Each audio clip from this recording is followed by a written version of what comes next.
All right, well, good afternoon. I don't know why I'm telling you the date. It's August 11th because that's what I do on my other thing. So I'm Jesse Robertson.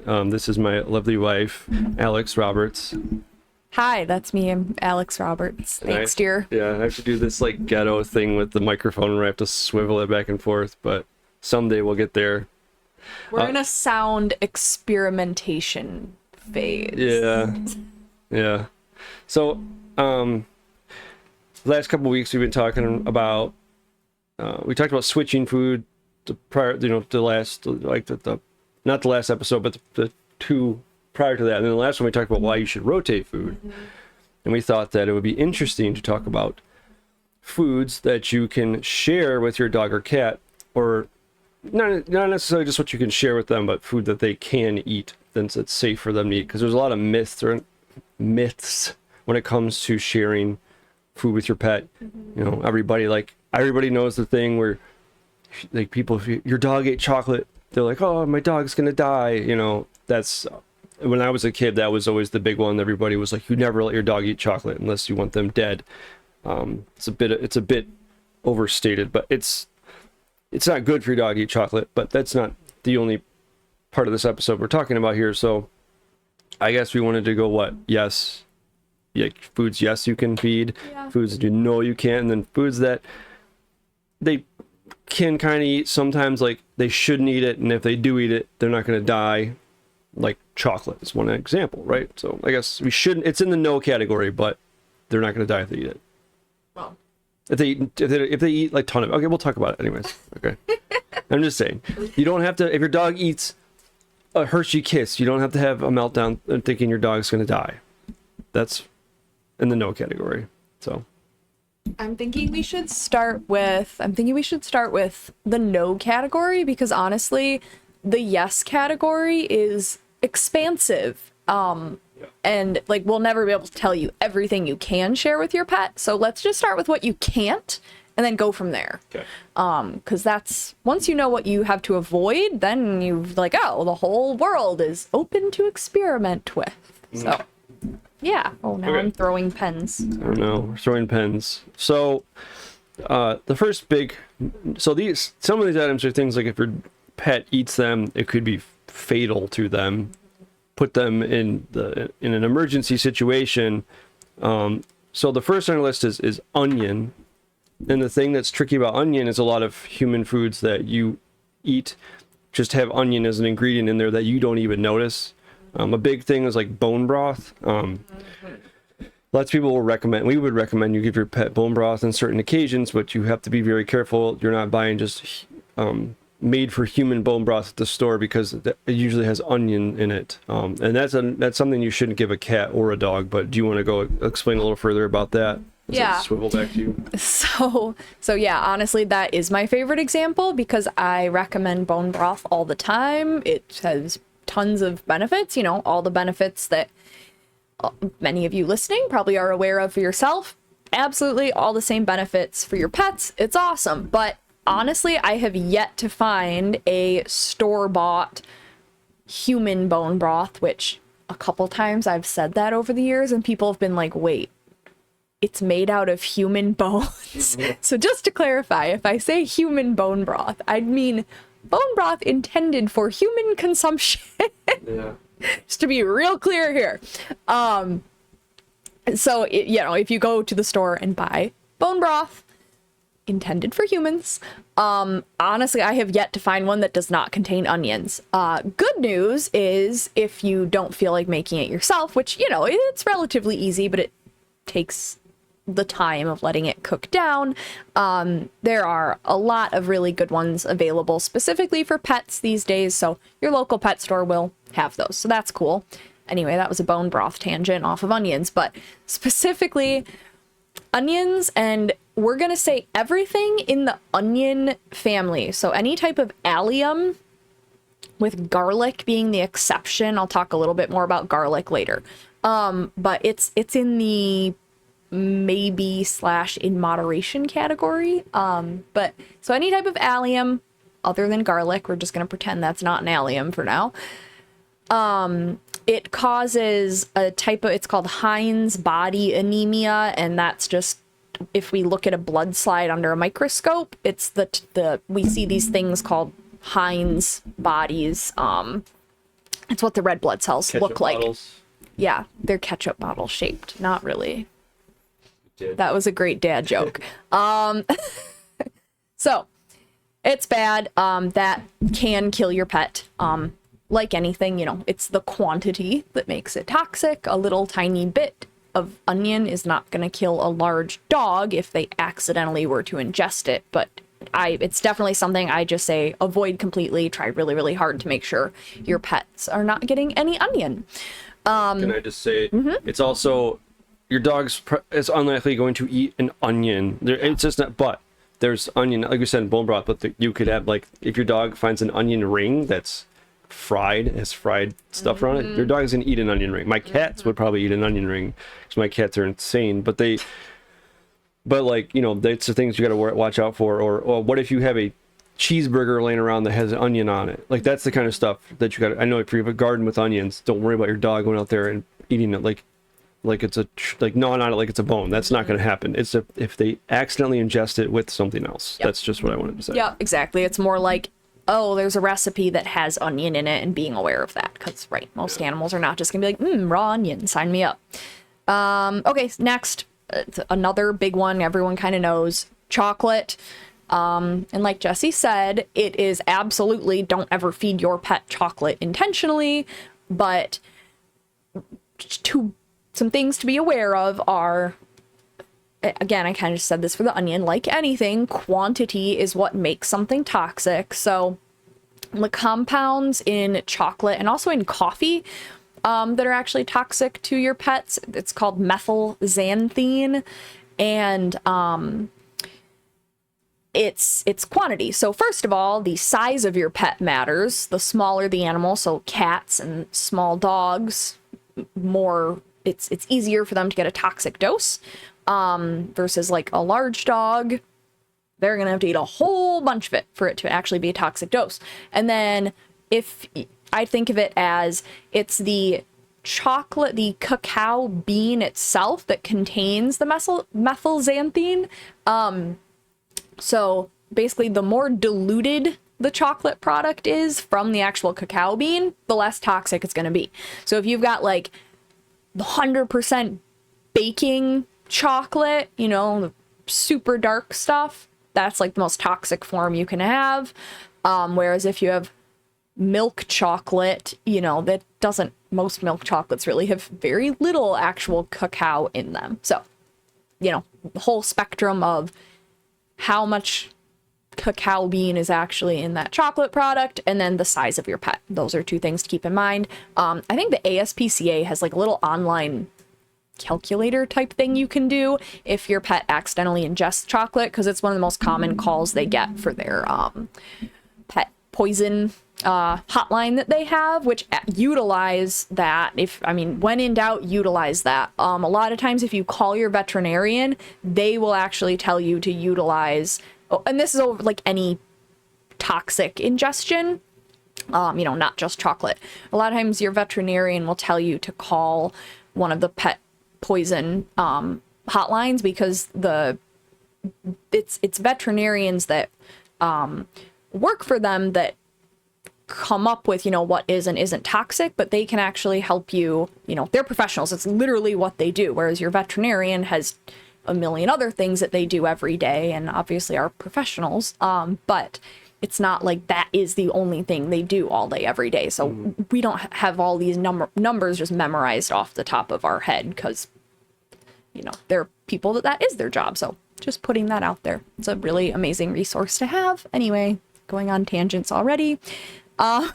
Next, probably the other big one everyone kind of knows about, grapes and raisins. This is an interesting one. It's kind of been hotly debated what the actual toxic compound is in grapes for pets, but the most recent hypothesis is it is tartaric acid in the actual, most concentrated in the actual meat of the grape. And that is, it causes, it damages their kidneys, basically, both cats and dogs. So obviously, if the grapes are a problem, the raisins are a problem. And then this is an interesting one that I think most people aren't aware of, but tartar, like cream of tartar, that should definitely not be fed to your pets. Not that you're like sprinkling that on their food or anything, like who does that? But Right. just make sure if you're feeding them any kind of recipe that it does not contain cream of tartar, because that basically is tartaric acid. So we want to avoid those. And then really just a few more. So xylitol, this has become, I think, more recently, I think a lot of people have become aware of the toxicity of xylitol. Definitely bad news. It is quite toxic, both dogs and cats. Gum, chewing gum being the probably most, like stereotypical example of it, but like toothpaste, I have heard of dogs like chewing on toothpaste tubes. Why, I don't know, but it happens sometimes, so that's one to be aware of. Most toothpastes contain xylitol, and candies, a lot of candies contain xylitol. And I mean, again, I don't think most people are sharing candy with their dog, but They definitely don't. Yeah, if they accidentally eat it. Yeah, something to be aware of. Okay, really the last major one that is like truly okay, yes, there is an actual toxic compound in this, is macadamia nuts. This is a weird one, and most people don't think to feed nuts to their pets at all. And if you go on a lot of, like, if you're looking on the internet, and you're asking Dr. Google, it will tell you that like pretty much every nut under the sun should not be fed to your pet because it's going to kill them. And it's just not true. It's really boils down to everything in moderation. But macadamia nuts do actually have a toxic compound in them, so I do just recommend avoiding those entirely. Cashews is kind of a weird one. It's a little unknown. We think there could potentially be a toxic compound in cashews, but I think it boils down to a problem with all nuts, and that being that all nuts have like mild like gastric irritants in them, basically, because it's the seed of the plant. So the plant really doesn't want you eating that. That's how the plant reproduces. And especially nuts with like a skin on them, like the skin can tend to be more irritating. Contains like lectins and many other compounds. But so raw nuts are generally not great, but the catch here is if you buy cooked, like roasted nuts from the store, it means they've been stored, because once they're cooked, they're more stable. It generally means they've been stored for quite some time, and just like grains, legumes, seeds, nuts, really any of those things, they're stored for a long time, and in storage for a long time, they grow mold. Oh, we have a cat yelling at us. They grow mold, and part of that mold that you won't be able to see on the nut is aflatoxins, which we could probably do a whole episode on aflatoxins, but they're bad. It's something, they've come up in the news quite a bit in the last 10 years or so it might be something you're aware of, but yeah, something to think about with all nuts. So what I do recommend, I don't even eat nuts, actually, myself, period. I'm not allergic to them, but I just find I feel better avoiding them entirely, but I love them, so it's kind of sad. So if I were to eat nuts, what I would do is I would buy raw nuts from like a local co-op with whom I could discuss the sourcing of the nuts, so I had some idea of the way in which they were being stored before they arrived at the store. And I would then soak them and then gently roast them myself at a very low temperature. There are a bunch of like recipes online you can do this. So, okay, this is, being perfect world. Am I telling you have to do that? Of course not. But just to be aware of with nuts. So in the perfect world, that's what I recommend for your pets too. So I think that's my nut. My when it nut comes to spiel. nuts, it's like the aflatoxins that's just from storage, right? Yeah, Okay, so that's just how like it's the mold. yeah, peanut butter is the same way. Like you said, coffee's the same way.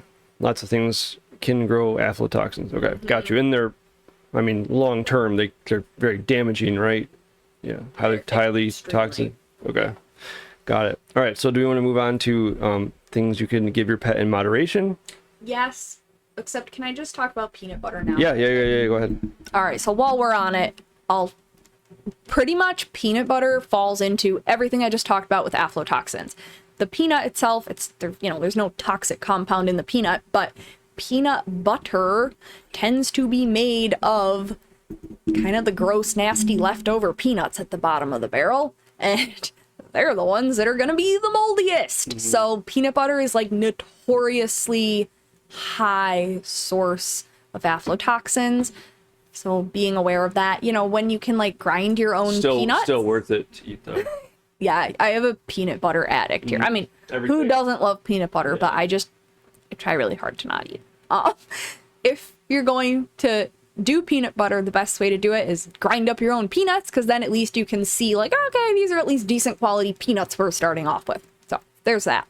And definitely something in moderation, because it's extremely high fat and it's plant fat. It's technically a bunch of seed oil. So, yeah, definitely in moderation. But, what dog doesn't love peanut butter?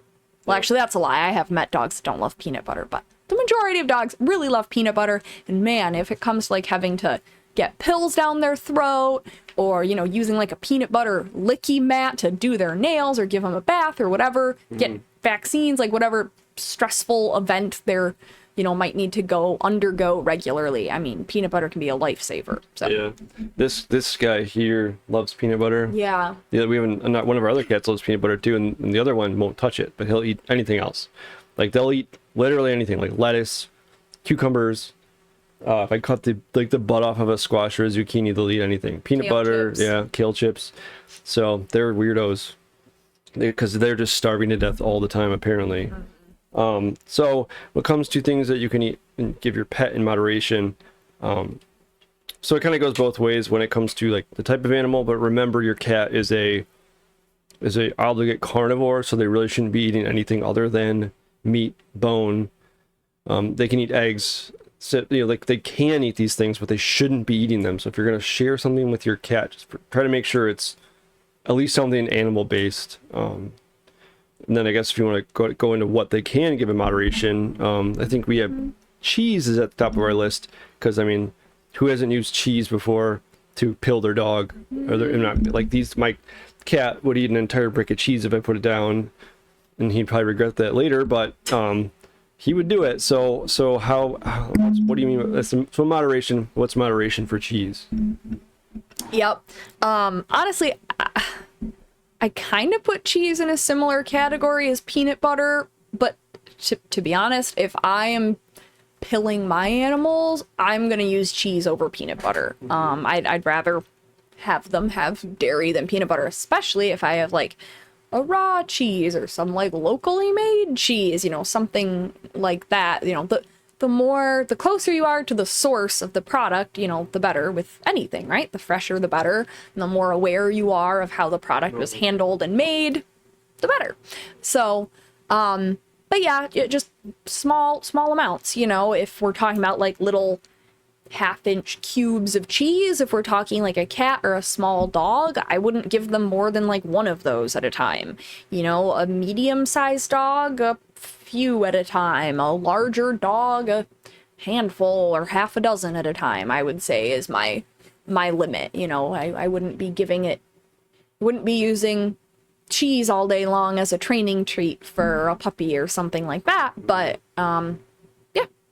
they love it as a special treat, and works great for pilling and stressful events, stuff like that. And of course, the type of cheese, like, okay, like what does cheese mean, right? It's kind of a lot of different things, but definitely just avoid things like we are not talking about what's the Like American Cheese Whiz. Oh, yeah. Stuff like where if it's a cheese product, I've got my air quotes over here for those listening on audio, like that's not cheese. Right. They sell like I don't want to call the brand out, but there's a popular brand of pet toy that you put filler in, and they sell a can like spray cheese type thing, and it's can spray peanut butter. That stuff's not good. I would not give that to my pet. So just FYI. Yeah, no, I would definitely. Yeah, what he said. So we're talking about real cheese. But so if it's a real cheese, make sure there's no, dyes in it. There's a lot of things to look for in cheese, really. But, the important thing is just read the ingredients, make sure there's no, of course you can have cheese with like, onion in it. Avoid that. I don't think there's anything super common that I can think of beyond that you need to look for in cheese specifically. And really any dairy product, I'll say kind of the same thing. If you need to use a dairy product, it's in moderation. Yeah. Because we can't digest it very well. They can't digest it very well, especially if it's pasteurized. Okay, garlic is a really big one. I talked about the alliums earlier, but we're just going to pretend like garlic is not an allium. Garlic is an allium, but the whole garlic is going to kill your pet thing it's just not true. Unless you gave them a ton of it. I use garlic medicinally for a lot of things. When it comes to cats, I use it in very, very, very small amounts. And the amounts I'll recommend to people are even smaller than the amounts that I would use like on my personal animals, just to be super safe. Dogs, a little bit more, but to be honest, there's not some like magic number. If you're using garlic medicinally, it pretty much has to be fresh raw garlic, and you want to like cut it up or mash it up and use it immediately. Once it's been stored in the fridge, once like you have a clove of garlic that's been cut into and it's been stored in the fridge within a matter of hours, those compounds that we really want start breaking down and taste great still, but it's the medicinal value is lost. So small quantities, garlic has really wonderful healing powers, and kills lots of stuff we don't want in our body too. Next, avocado. So on the one hand, so avocado is often put on these like lists that you find online of things that are gonna kill your pet. Not at all true. Like my cats freaking love avocado. But the pit and the skin of avocado actually has really toxic compounds in them. So our cats, like if we put down the skin of the avocado after we've scraped the meat out, they would eat the entire skin. So we can't do that. We have to just cut off little tiny bits of the meat for them to give them as a treat. So be aware of that. Don't let your dog or cat just like lick out the skin of the avocado, because if they eat the skin, that is actually quite toxic. But the meat is not, in super large quantities, technically, again, like anything, if you keep saying this, quantity is what makes something toxic, but I would say the fat, because of course, we all know avocado is really a fat source. We consider it a fat source more than a carbohydrate source. The fat would probably cause a problem in your pet before any type of actual toxicity would. So that's really the big reason why I say avocado in moderation, small amounts, like with our cats, it's like one small little sliver at a time is all I would give them. And our cats are in great shape. They're extremely healthy. They're used to eating a huge variety of foods. They eat homemade fresh food. If your cat doesn't fall into that category, I would recommend an even smaller amount at a time, because the healthier your pet is, then the more fat and variety they can handle. So, and for small dog, kind of similar amount. Large dog, they could have like a few slices at a time of avocado, and generally can handle that just fine. All right, probably the last one that I have, that this is probably a big myth / in moderation. Okay, bone. So everyone knows you never ever feed chicken bones to your pets, right? Well, the reality is you never ever want to feed any type of cooked bone to your pet. And to be honest, like all those like cooked bones you can buy at the pet store now, well, since forever, I mean, those have always been available. All those like cooked bones for your dog to chew on that are just sitting out on the shelf, I would never feed one of those to my dog. The really big like femur bones, once they're cooked, bones become, well, okay, so once any bone is cooked, once it is heated, it becomes extremely hard, so it can damage the animal's teeth chewing on it. That is no good. We call it a slab fracture, the way in which it tends to damage the molars. It's literally just like a slab of the tooth just gets broken right off. Not good. And then what then happens as a result of that bone getting super hard with cooking is it becomes brittle.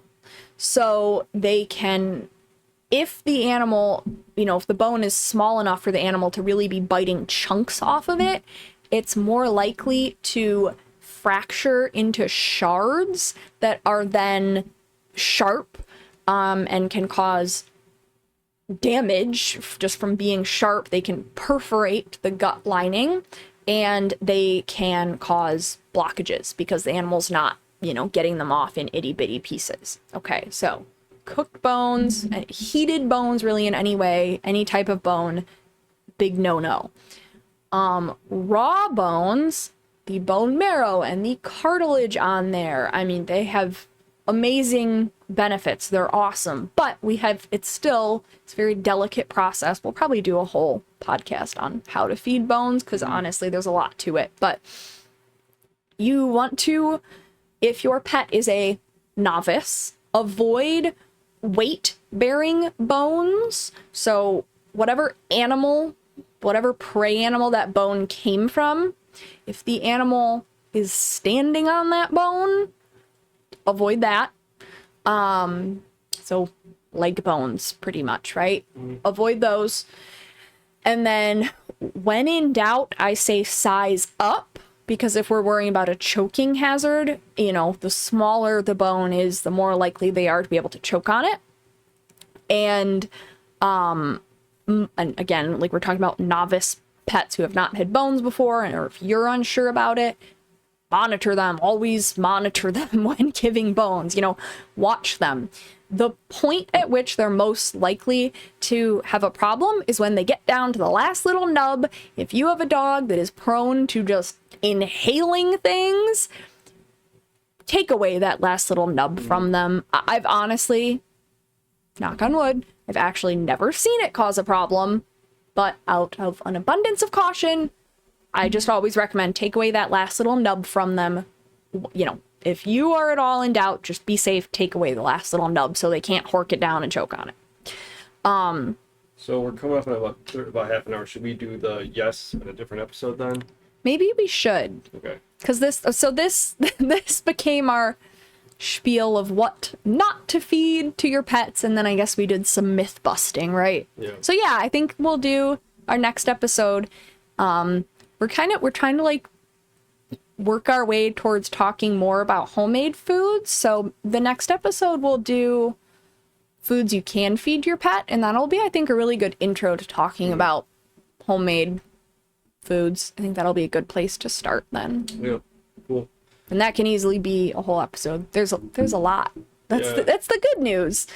Yeah, the thing about doing this is there's so many topics you can cover, and like you can see, it's easy to sit here and talk about them for a very long time. It's one of those things where there's so much information. It's like information overload at times. But we'll cut this one off here at half an hour today. So overview, things you shouldn't. Definitely, onions, chocolate, grapes, cream of tartar, xylitol, macadamia nuts, cashew, or I guess cashews kind of fall into that nut category, but probably just better off avoiding them. But then really in moderation, we had cheese, garlic, avocado, and bone, and then we talked about nuts too. So I honestly, your pet, so like if you're going to try giving them any of these things in moderation, it's entirely up to you and their your pet's health and what have you, but definitely avoid the nose. So all right, well, we'll wrap it there. Do you have anything else to add? Yeah, just one more thing that I feel like I maybe mentioned in passing but probably didn't express the importance of enough. Talking about the nuts, we talked about the aflatoxins, like those are bad. It's a good reason to really have nuts in moderation, and maybe if you're going to do nuts at all, try and do them properly, quote unquote. But another thing is pretty much all nuts are really high in fats, and it's fats are great. There are lots of beneficial fats in a lot of nuts, but a lot of pets just are not, in reality, are not healthy enough. Even if your pet has technically no health problems, a lot of pets just aren't healthy enough to be able to handle that amount of fat. So really in moderation for that reason as well. Just another important thing to be aware of, even like a large dog, if you're giving them like some Brazil nuts or something, like I would not recommend more than a few at a time, even for like a large animal. So just thought I should make sure that got the importance of that in there as well. Cool. Well, we are going to wrap that there. You can, if you don't have time to watch this, we are on Spotify and Apple Podcasts and stuff. If you want to check it out there, if that's easier for you, and then follow us on Facebook and like and subscribe and comment and show us love. And if you love Whitman, or Whit here, you should show Whit some love by giving him a like, because he just he's so lovable. Look at him. Aww. Oh, he loves me. All right. He loves his daddy. Well, we will wrap that there, and I'll talk to you next week. Bye everybody. Thanks for listening.